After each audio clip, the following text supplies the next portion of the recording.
I'm Teresa Wheeler, 32, standing in my parents' San Diego kitchen, gripping my sister's wedding invitation. Tomorrow's her big day, and I'm bursting with excitement, dress picked, speech polished. Mom, I'm so excited for the wedding tomorrow, I say, voice bright. She stiffens, her spoon clattering against her mug. Teresa, she says, eyes darting away.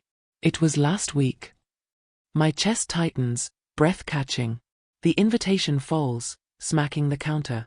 I snatch it up. Tomorrow's date stares back. What do you mean? I demand, voice shaking. She mumbles, we sent the wrong date. It's done. My pulse roars. My family, mom, dad, my sister, lied to exclude me. I think of the thousands I've poured into their lives. My sister's debts. Their vacations while they pushed me aside. My jaw clenches, anger surging. I won't cry. I won't beg. Something hardens in me. They think they can use me and toss me out. They're about to learn I'm not that easy to erase. Later that night, I sat in my gas lamp quarter condo, staring at the invitation. Its elegant script mocked me. Each swirl a reminder of my family's betrayal. How could they? Mom, Dad, my sister, plan this? I tossed the card onto the coffee table, my mind spiraling back to the years I'd been their safety net, always there, always giving. 3 years ago, my sister, then 27, launched her interior design business. She had big dreams, sleek showrooms, wealthy clients. But her first major project tanked. A client bailed, leaving her with $10,000 in debt. I got the call at midnight, her voice shaky, begging for help. I'll pay you back, she swore. I wired the money the next day, no questions asked.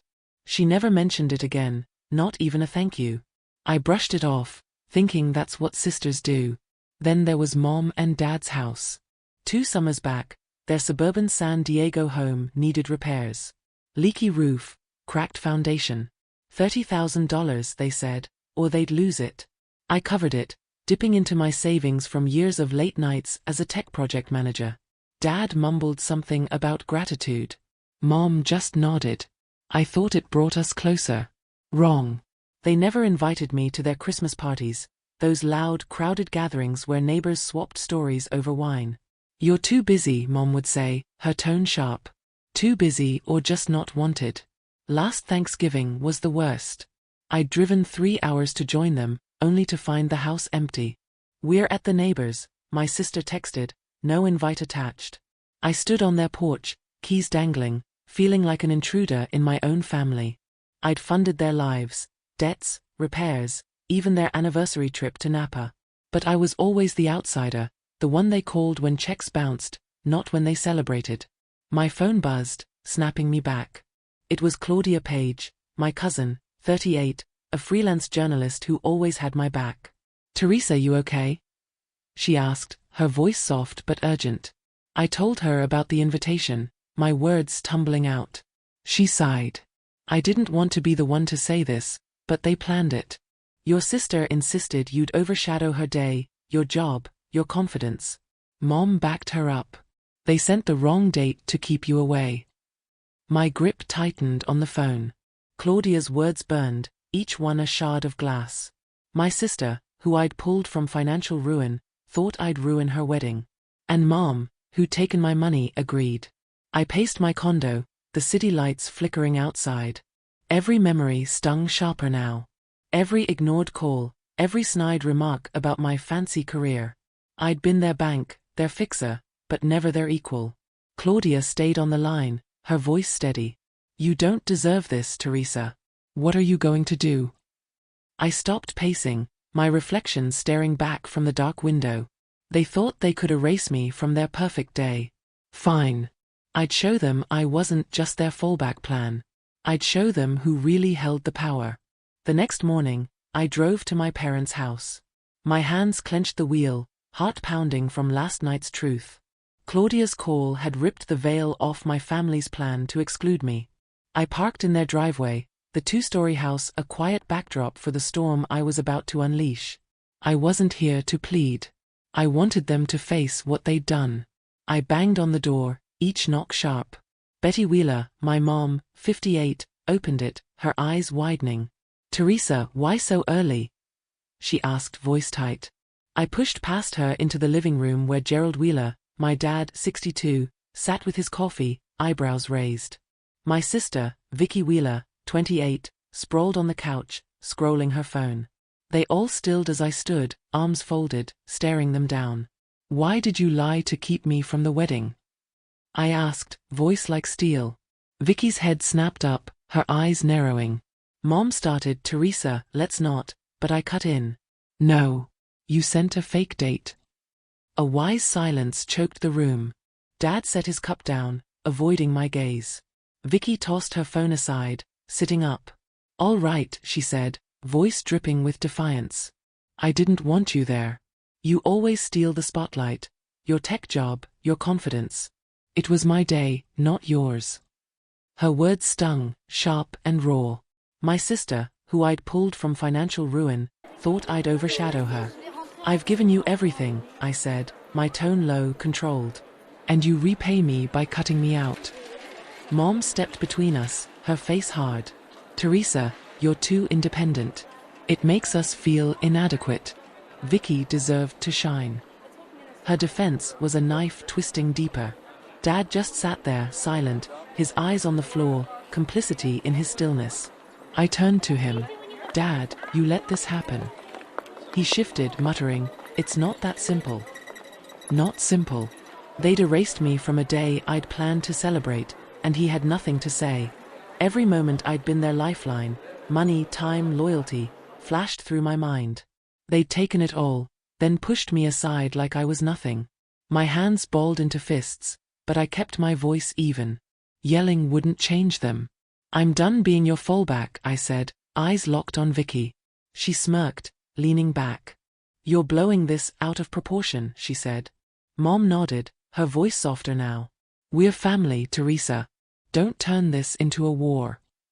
But it was a war.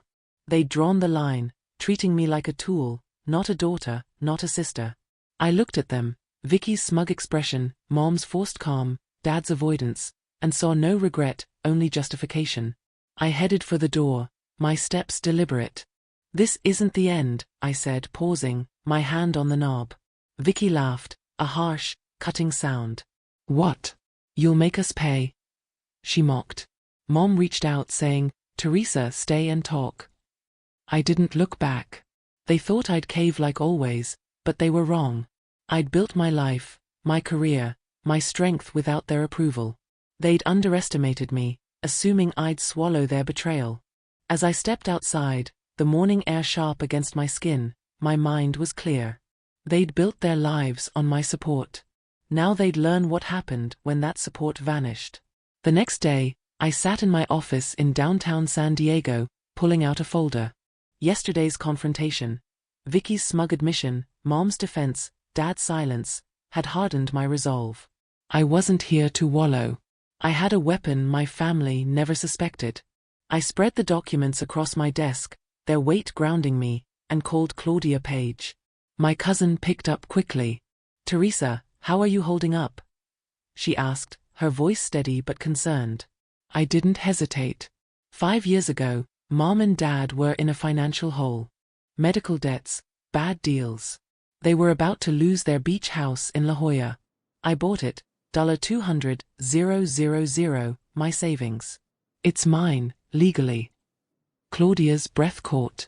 You own the La Jolla house, she said, disbelief clear. They never said a word.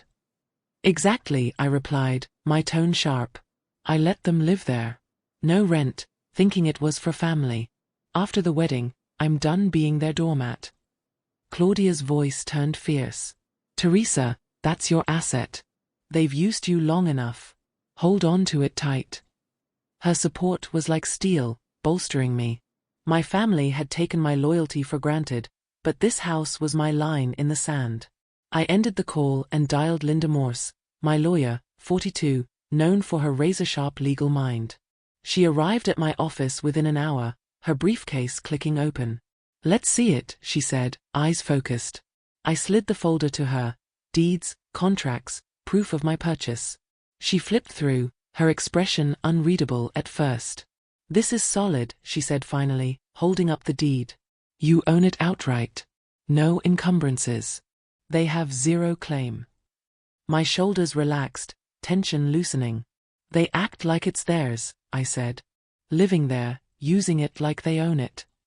Linda's eyes met mine, unflinching. Legally, they're tenants at best. You want to assert control? I can prepare notices today. Eviction if needed. Her confidence anchored me. I'd poured years into my family, money, time, trust, only to be sidelined. This house was my leverage, my way to reclaim what was mine. Get the paperwork ready, I told her. I want it ironclad. She nodded, scribbling notes. I'll have drafts by morning. Claudia called again as Linda left. Teresa, I heard your sister's been hosting clients at that beach house, passing it off as hers, she said, her tone sharp. I gripped the folder, my jaw tightening. Vicky flaunting my property to prop up her shaky business, the same sister who'd cut me out to shine.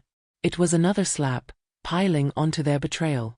She'll find out soon enough, I said, my voice low. Claudia didn't pause. You're in the right. Don't let them manipulate you into giving in. I stood, walking to my office window. The city hummed below, but my focus was clear. That La Jolla house wasn't just brick and mortar. It was my sacrifice. My years of late nights, my trust in a family that didn't deserve it. Vicky's entitlement, Mom's excuses, Dad's silence. They thought I'd keep giving, keep forgiving. They were wrong. I'd built my career, my life without their support. These documents were my power, and I was ready to wield it.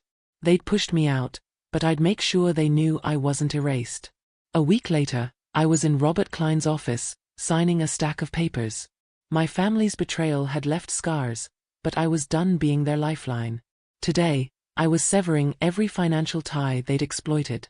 Linda Morse, my lawyer, stood nearby, her calm presence steadying me as I took back control.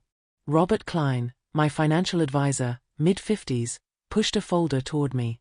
These close the joint account you opened with your parents years ago, he said, his voice matter of fact. The $15,000 loan your sister took out, it's now in Betty and Gerald Wheeler's names. They're on the hook, not you. I signed each page, my pen steady. That account, meant to help Mom and Dad through lean years, had become their tool to drain me. No longer. My phone lit up with a text from my sister Vicky. Teresa, I'm sorry. Can we talk? I stared at the screen, her words ringing false. She'd schemed to exclude me, laughed in my face when I called her out. I ignored the message, focusing on the papers. Linda noticed, her eyes sharp. You don't owe her a response, she said. Stay focused on protecting yourself. I nodded, her words grounding me. Vicky's apology was too late, too empty. Robert turned to another document. This locks your family out of your accounts and investments, he said. Your savings, your assets, they're untouchable now. His assurance was a wall between me and their greed. For years, I'd paid their bills, covered their mistakes, even handled taxes for the beach house they rented out for profit. They'd pocketed the rental income while I footed the maintenance costs, assuming I'd never push back. Today, that ended. Linda added, her tone clipped, the loan transfer is airtight. If they miss payments, it's their problem. I pictured Vicky's smug grin, Mom's excuses, Dad's silence. They'd treated my support like their right, renting out my property while leaning on me to keep it running. They'll have to figure it out, I said, my voice firm. Robert stacked the signed forms. You're completely independent now, Teresa. They have no access. Another text from Vicky buzzed in. Please, I didn't mean to hurt you. Let's fix this. My fingers twitched, but I didn't reply. Her words were a ploy, not remorse. She was scrambling because I'd stopped playing her game. I flipped my phone over, letting Robert's voice pull me back. Your financial profile is secure, he said. No shared liabilities remain. A weight I'd carried for years, being their fallback, their bank, began to lift. This wasn't just about money. It was about reclaiming my life. Linda tucked her notes away. If they try to challenge this, we're prepared, she said, her gaze steady. You're in control. I felt a quiet power settle in. My family had banked on my generosity, my silence, expecting me to fold. Every signature today was a refusal to let them define me. I'd built my career, my stability, while they profited off my work. No more. As I left Robert's office, papers secured, my phone buzzed again. Vicky, Teresa, don't cut us off like this. I swiped the message away without a second thought. She thought guilt would pull me back, keep me tethered to their needs. But I was done. They'd used my property's rental income, my money, my trust, treating me as a resource to exploit. Now, with every tie cut, I was free to let them face the consequences of their choices. 3 weeks later, Claudia called with news about my family. I was at home, sipping coffee, the weight of recent weeks still heavy. Cutting them off financially had been my line in the sand, and now the ripples were hitting. Claudia's voice was tense. Teresa, your sister's in trouble, she said. Vicky lost a $50,000 design contract. She and Scott are scrambling to cover their bills. I leaned back, unsurprised. Vicky's business had always been shaky, propped up by my support until I pulled the plug. They're feeling the pressure, Claudia added. Scott's been asking around, trying to find new clients, but it's not looking good. I set my mug down, a grim satisfaction settling in. They'd relied on me for too long.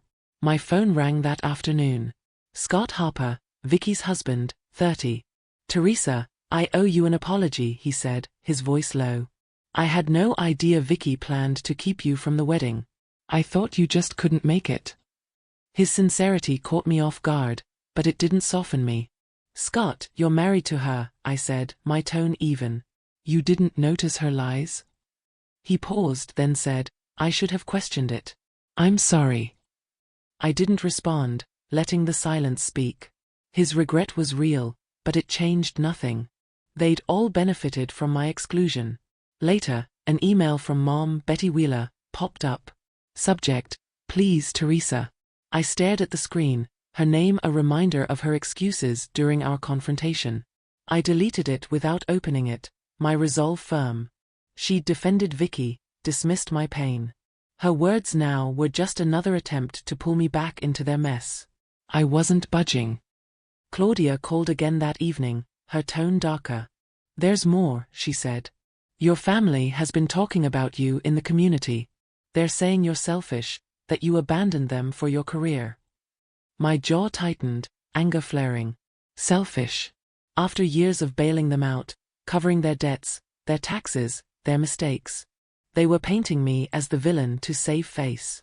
People are starting to ask questions, Claudia said. Some believe them, but others aren't buying it. It's stirring up noise. I gripped my phone, the sting of their betrayal cutting deeper. They couldn't control me anymore, so they were trying to ruin my name. I stood, pacing my living room.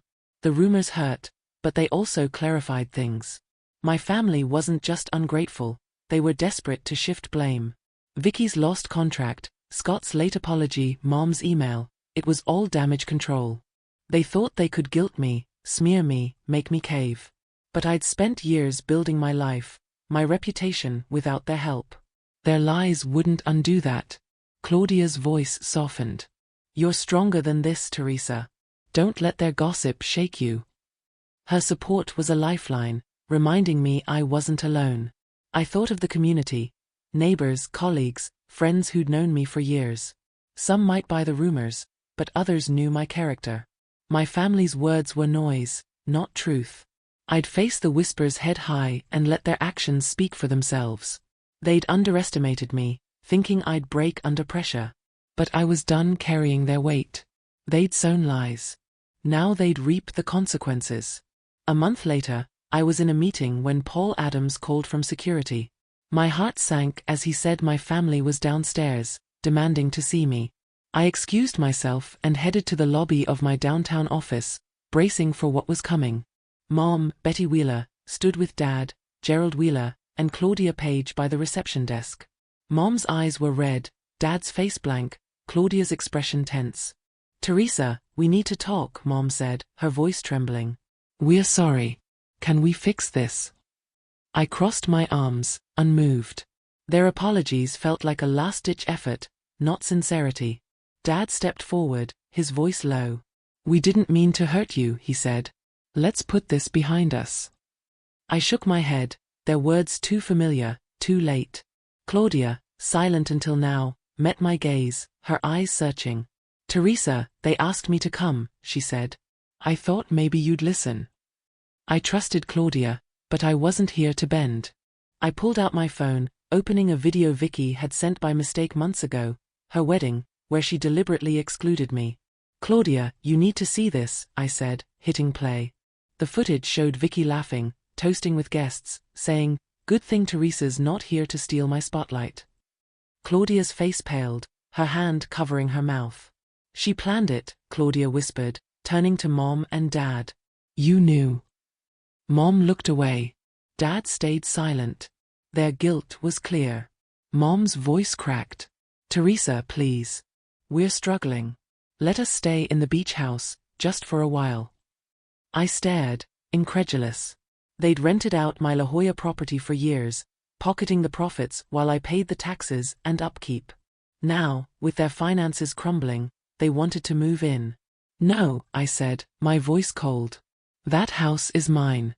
You've taken enough." Claudia stepped closer, her voice firm. "Teresa's right," she said, facing Mom and Dad. "You betrayed her, and you're still asking for more." Her support was a shield, strengthening my resolve. Mom's eyes welled up. "We're your family," she pleaded. "Don't do this." But her words bounced off me. Family didn't scheme, didn't lie, didn't use me for years, then beg when it suited them. Dad tried again, his tone softer. "We can work this out, Teresa. We're sorry." I shook my head, the video still looping in my mind. Vicky's laugh, Mom's silence, Dad's complicity. They'd chosen their side long ago. "You made your choices," I said. "Live with them." I turned to Paul Adams, the security lead, 42, standing nearby. "Paul, please escort them out," I said. He nodded, gesturing toward the exit. Mom's voice rose, desperate. "Teresa, don't shut us out." But I walked away, Claudia following. In my office, she gripped my arm. "You did the right thing," she said. "That video, it's proof they don't deserve you." I nodded, my chest tight. The community might whisper, believe their lies, but I knew the truth. They'd tried to break me, control me, use me.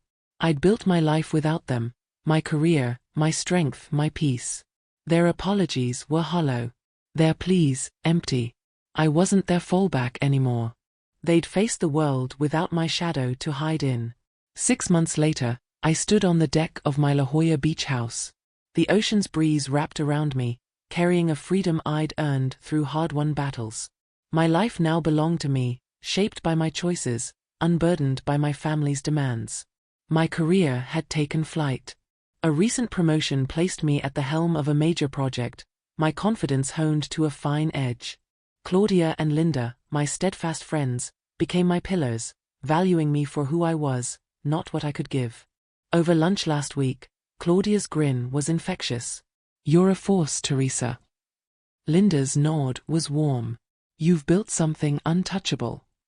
Their words lit a fire in me, a testament to the strength I'd gained by holding my ground.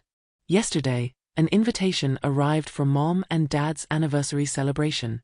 Betty and Gerald Wheeler, still chasing their facade of perfection, had asked me to attend. I sent a small gift instead, a courteous gesture, nothing more. Their attempt to draw me back into their orbit failed. I'd spent years propping them up, only to be pushed aside. That door was firmly shut. Claudia shared news of my family's struggles. Vicky and Scott had moved to a tiny apartment, their finances crumbling after Vicky lost a key contract. Their social circle dwindled as allies turned away. Mom and Dad faced their own reckoning, their reputations stained by their own deceit. They'd profited from renting out my beach house, leaned on me for years, then spread lies when I walked away. Now they stood alone in the consequences. I leaned on the railing, gazing at the waves.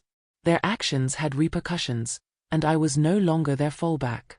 Vicky's schemes, Mom's manipulations, Dad's silence, they tried to box me in, to diminish me. But I'd discovered my value. I'd poured my heart into a family that didn't cherish it, a mistake I'd never repeat. My home, my career, my life, they were mine, forged through years of determination. As the horizon stretched before me, a quiet peace settled in. The sting of their betrayal lingered, but it no longer held me captive. Claudia's laughter from our last call rang in my ears, Linda's steady counsel anchoring me. I was surrounded by those who uplifted me, not dragged me down. My family's selfishness cost them their community, their stability. I chose myself, and it brought me freedom. This journey taught me a truth: your worth isn't what others take, it's what you create. I let my family define me for too long, but no more. Their betrayal revealed their true selves and unlocked my potential. I did, and it changed everything.